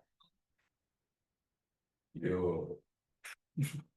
Mustahil masuk Allah daripada macam itu. Tapi Allah kata dan dia meniupkan ruhnya kepadanya. Coba. Kita ini tak ada kalimat yang tepat maksudnya. Tapi dahulu masa belajar, Persara itu memberikan istilah, dia tak tahu pasti itu betul, tapi bagi dia mungkin ini yang lebih boleh diterima. Jadi istilah meniup di zaman sekarang, dia ini semacam ya, Allah menggerakkan dan gerak itu akan menyebabkan benda lain bergerak. Contoh angin lah. Meniup ini biasanya dengan kaitan dengan angin kan? Ya. Enggak, meniup ini biasanya dikaitkan dengan angin atau dengan angin kan? Kalau ada udara bergerak, udara itu nampak tak nampak? Tak nampak kan? Tak nampak. Bila udara yang berat tadi menimpa pokok kan akan bergoyang. Meniup itu macam itulah. Jadi ada semacam pergerakan udara akan menyebabkan benda lain ikut. Contoh kecil. Bila ada kapal terbang rendah, kapal terbang katakanlah Concorde lah, karena Concorde masih ini, tapi Concorde sudah arwah. Berarti terbang rendah di atas Kuala Lumpur kata. Jangan tinggi rendah. Dengan ISO yang luar biasa. Tidak melanggar KLCC. Agak-agak apa yang kesannya bila terlalu rendah dan dengan ISO yang sangat. Gegarannya pasti ada kan dinding-dinding cemen akan pecah kan? Macam mana boleh pecah? Macam mana boleh pecah? Ya. Ya apa istilahnya itu kalau dari fisik apa itu? Saya yakin semua pernah belajar fisik tuh. Itulah namanya resonansi, resonance. Jadi dalam ilmu fisika ada istilah resonansi, resonance. Suatu benda yang bergerak, contoh kalau kita gerakkan, udara yang ada di sekitar ikut bergerak, sehingga menyebabkan benda lain berarti yang satu ikut beresonansi itu. Jadi istilah Allah meniupkan itu resonansi itulah. Bila Allah sudah menghendaki benda yang mati tersentuh, terresonansi oleh itu tadi, akhirnya jadi hidup. Contoh mudah, ada gitar, kita petik. Gitar yang ada lubang tulang. Ya. Ada tabung suara deh. Ya. Bukan gitar elektrik yang kita apa namanya itu. Kan tali bila kita petik akan mengeluarkan bunyi yang merdu kan? Pasti merdu. Macam mana boleh timbul bunyi ini? Karena tali gitar yang kita petik itu bergerak. Oke. Pergerakan tali itu akan menyebabkan udara yang ada sendiri ikut itu beresonansi. Sehingga udara yang masuk dalam tabung, udara yang dalam tabung itu pun ikut mengeluarkan bunyi. Dengan syarat tabung itu, kotak itu kosong, bersih. Kalau kita bubuh dengan tuala basah, tak akan bunyi. Pasal apa? Dan itulah resonansi. Tadi dalam ayat yang kita pelajari, orang yang baca Quran, hatinya bersih, maka energi Al-Quran boleh menyebabkan resonans dalam hati, dan hati akan bergetar. Hati bergetar, kulit pun jadi meremang. Itu namanya resonansi. Resonans. Tapi sarannya hati kena bersih. Kalau hati penuh dengan tuala pasang, tak rasa pun dah. kaca hatam pun, tak ada pasang. Itu tanda hati itu kotor. Petiklah gitar sampai patah ada punya jari. Kalau lah tabung suara itu kotor penuh dengan sampah, tak akan bunyi. Nah, istilah nafakho itu, istilah guru saya dulu, itulah bahasa yang mungkin sedikit tepat. Dia tak kata yang paling tepat. Dari ilmu fisik dipanggil itu resonansi. Resonance. Yang sekarang sudah di apa namanya teknologi canggih itulah MRI itulah. Kan sekarang sudah jadi MRI. Marah. Apa MRI? Terima R itu kasih. resonance, kan? I itu image. Jadi kayak gitu. Itu sangat halus sekali itu. Sangat halus sekali. Semakin halus benda itu, maka semakin mudah berlakunya resonance. Tapi kalau benda kasar tak boleh. Dinding situ bergerak, kata ini apa meja saya gerakkan, benda kasar, dinding di sana walaupun pecah tak akan gerak. Yang boleh menggerakkan itu benda yang makin halus. Contohnya udara. Halus kan? Mungkin lebih halus lagi. Lebih halus lagi cahaya. Apa suara, gelombang cahaya, gelombang elektromagnetik. Lagi kuat lagi. Kalau gelombang elektromagnetik lagi kuat resonannya. Dan lebih kuat lagi yang boleh menjadi perantara resonan, yakni Quran panggil nur. Nur. Nur itu cahaya. Sedangkan roh itu jauh lebih halus daripada nur. Roh. Ya, Roh Allah. roh yang cipta Allah itu lebih halus dari nur. Bayangkan. Dia tenaga untuk mempengaruhi menggerakkan yang kata yang mati pun boleh hidup energinya.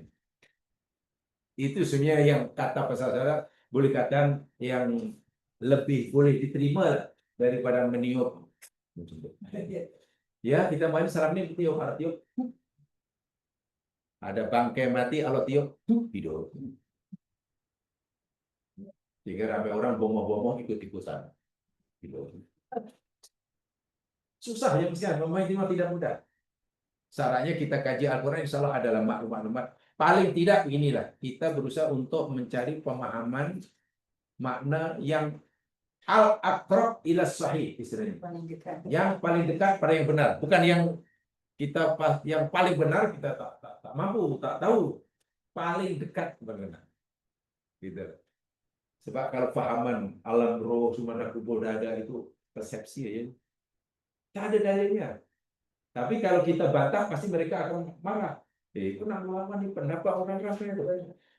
Ini pendapat orang ramai, itu nenek moyang. Jadi asal pendapat itu orang ramai, asal pendapat itu nenek moyang, pasti betul. Betul. Kan salah. Itu biasanya kalau dikaji di UC itu ada terbuka. Ya kajian ini sebenarnya yang memang perlu kajian. Kalau secara umum tidak boleh. Kalau di UC kan ada terbuka kan kajian. Sehingga ada orang kata orang belajar di UC itu akan dapat gelaran. Ya, mungkin jadi master, PhD, itu dapat di UC. Tapi kalau ceramah yang umum seperti ini di surau, tak akan jadi dokter lah. Tak ada. Tak akan ada. Tinggal. Biasanya kalau di UC itu memberikan ilmu, supaya itu dikaji. Kajian-kajian. Sementara kuliah kalau umum ceramah itu hanya memberikan informasi, memberikan maklumat. Dan tidak akan jadi PhD. Mana ada, saya ada 50 tahun ikuti kelas S1, tapi tak dapat si PhD. Ya memang bukan yang disampaikan itu informasi. Tapi lumayan sekurang dapat tahu informasi.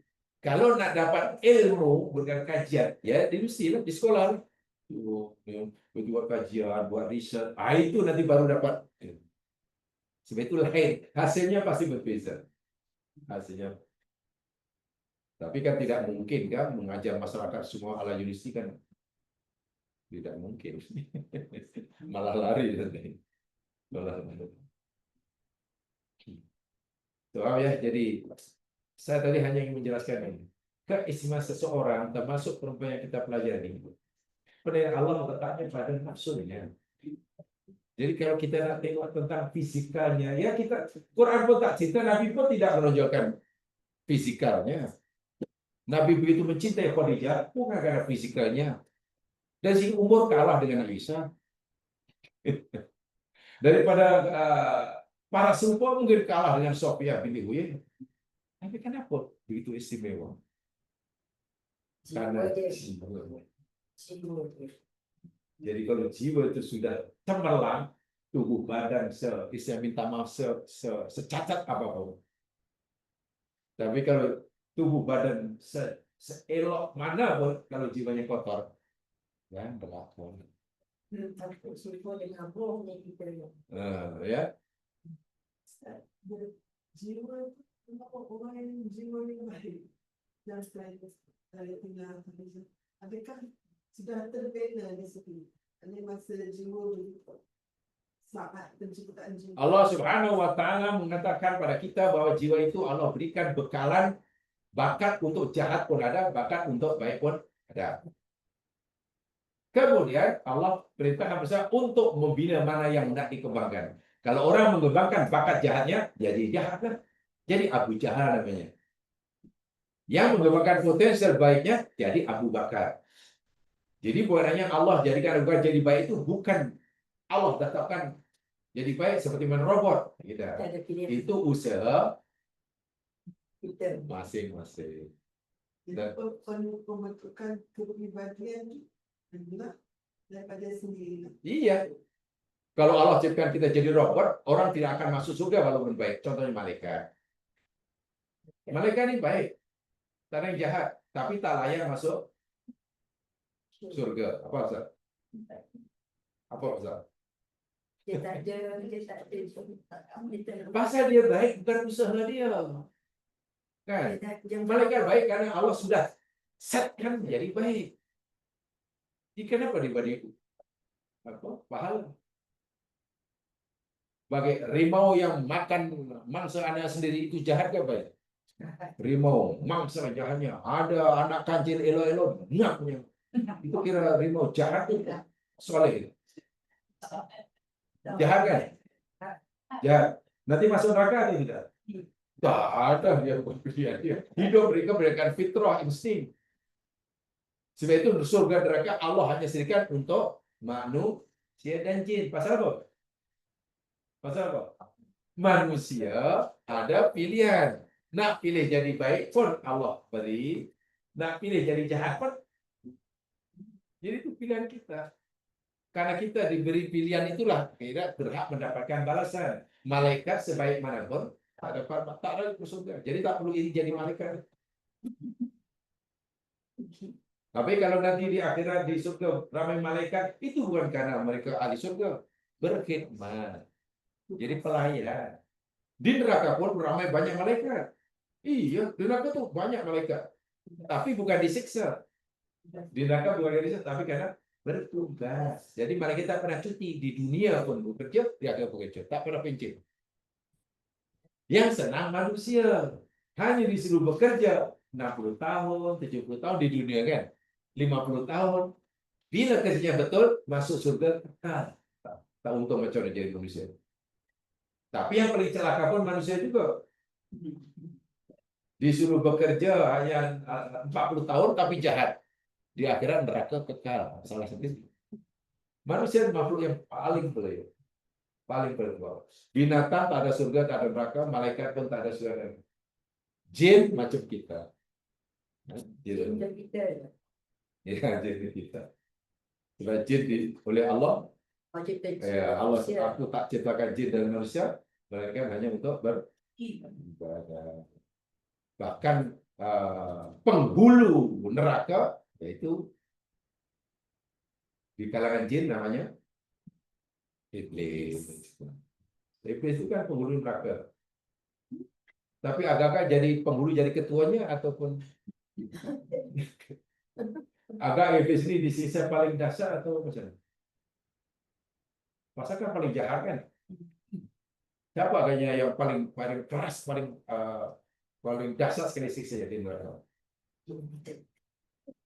Iblis atau iblis? Agak. Yang paling dahsyat siksanya di neraka, iblis ataupun ifrit? Atau Fir'aun gitulah kira-kira. Iblis. Mana golongan jin lah? Atau tidak? Siapa yang paling dahsyat siksa neraka? Golongan jin atau manusia? Itu aja lah. Soal lebih umum. Jin atau manusia. Yang paling dahsyat siksa di neraka, golongan jin atau golongan manusia?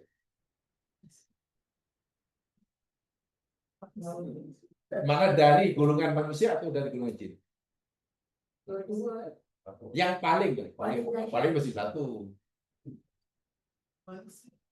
Kalau Golongan manusia. darah yang paling bawah itu paling dahsyat manusia. Menurut Al-Quran, orang yang makhluk yang paling dahsyat di neraka itu golongan manusia, bukan golongan jin. Iblis pun kalah dahsyat siksa di neraka, yakni munafik. Munafik. Quran beritahu kita, innal munafiqina fi darkil asfali minan. Sesungguhnya orang-orang munafik itu berada di lapisan terbawah daripada neraka. Jadi iblis pun masih lumayan aku disiksa. Rupanya munafik lagi dasar. Hati-hati munafik itu. Ini munafik nifak besar. Yang peliknya pula, ironiknya pula, orang munafik yang di akhirat nanti diletakkan di lapisan terbawah, masa hidup di dunia itu diperlakukan sebagai orang mukmin. Itu sangat ironis. Orang munafik di dunia itu diperlakukan sebagai orang mukmin. Ya, sebenarnya halal, boleh jadikan menantu. Kan pada zaman Nabi orang munafik itu umum. Tapi di akhirat Allah lapisan terbawah. Jadi kalau ibarat orang masak nasi itu Gerak-gerak.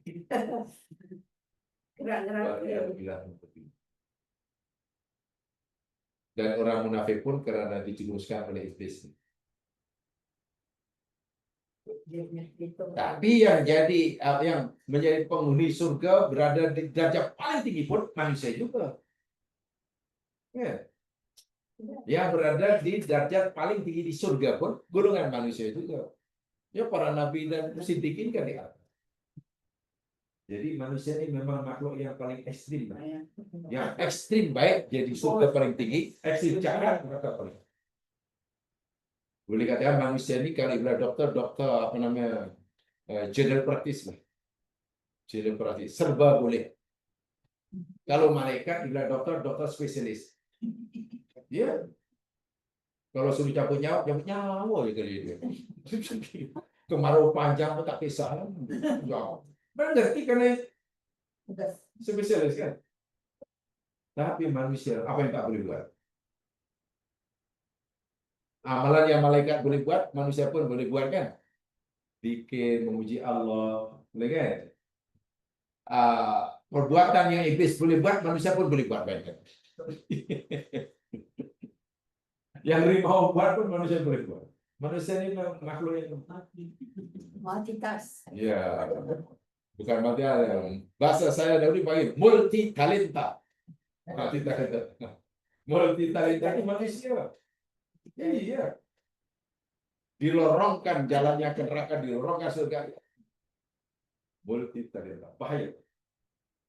Dan lebih ironik, walaupun dia punya bakat yang bermacam-macam untuk dapat surga neraka, masa untuk buat tempahan surga atau menahan neraka hanya beberapa tahun hidup di dunia Allah. Itu kritikal. Manusia makhluk yang paling kritikal. Sangat-sangat kritikal. Suruh kerja sekejap, kalau betul surga kekal abadi. Suruh kerja sekejap, kalau salah tak kritikal macam mana manusia ini. Sangat-sangat kritikal. Walau bagaimanapun, utamakan nafsu. Kalau hidup kita sakit, bolehlah segera jumpa dokter hidup. Takut boleh. Tapi kalau hati yang sakit, dah lebih segera gitu lah. Kita boleh takut jasad kita sakit, tapi kita dah lebih takut jika hati kita yang berpenyakit. Itulah maksud saya. Jangan malah tak kisah. Hati berpenyakit tak cepat dirawat. Tapi kalau kuku saja sakit, sangguplah duduk di hospital. Kuku punya pasal. Itu rugi. Sakit, kulit sakit, risaunya bukan main. Tapi kalau hati yang berpenyakit, macam tak rasa cepat. Penyakit itu jadi apa saja sifat kita yang bercanggah dengan syarat. Allah suruh sabar, kita mengeluh. Allah suruh memaafkan, kita dendam. Allah suruh syukur, kita kufur. Allah suruh kita yakin, kita ragu. Itu penyakit kan? Allah suruh rajin, kita malas. Penyakit hati itu apa saja sifat kita yang tercegah dengan agama. Senang tak kenal? Cukup. Allah suruh jimat cermat, kita mubadir. Mubadir itu penyakit hati itu. Jangan mubadir, jangan berlebih-lebihan, jangan mengumpat. Jadi kaki mengumpat, kaki membawang. Nah itu penyakit hati kronik itu. Kronik itu. Lebih kronik daripada kanker. Kanker kalau orang itu mati, mati. Tapi itu, Allah. Dan orang karena mati karena kanker, belum tentu masuk neraka. Boleh jadi malah masuk surga jika sabar. Tapi kalau kaki membawa, itu jadi Islam itu sebenarnya Allah. Hati itu segala-galanya. Ya? Jiwa itu segala-galanya.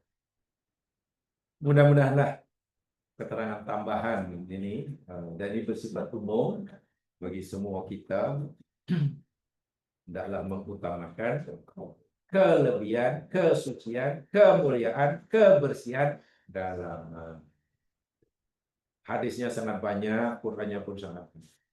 Bahkan Quran dengan tegas mengatakan, qad aflaha man zakkaha wa qad khaba man dassaha.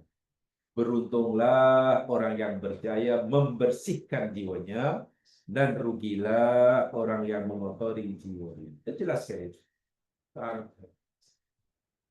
Itu kalau ya cepat peka lah. Kalau kita berusaha. Wallahu a'lam. Sallallahu alaihi wasallam. Baik. All the syaitan wal as illa al-insan lihat wa tawasul bil haq. Assalamualaikum warahmatullahi wabarakatuh. Waalaikumsalam.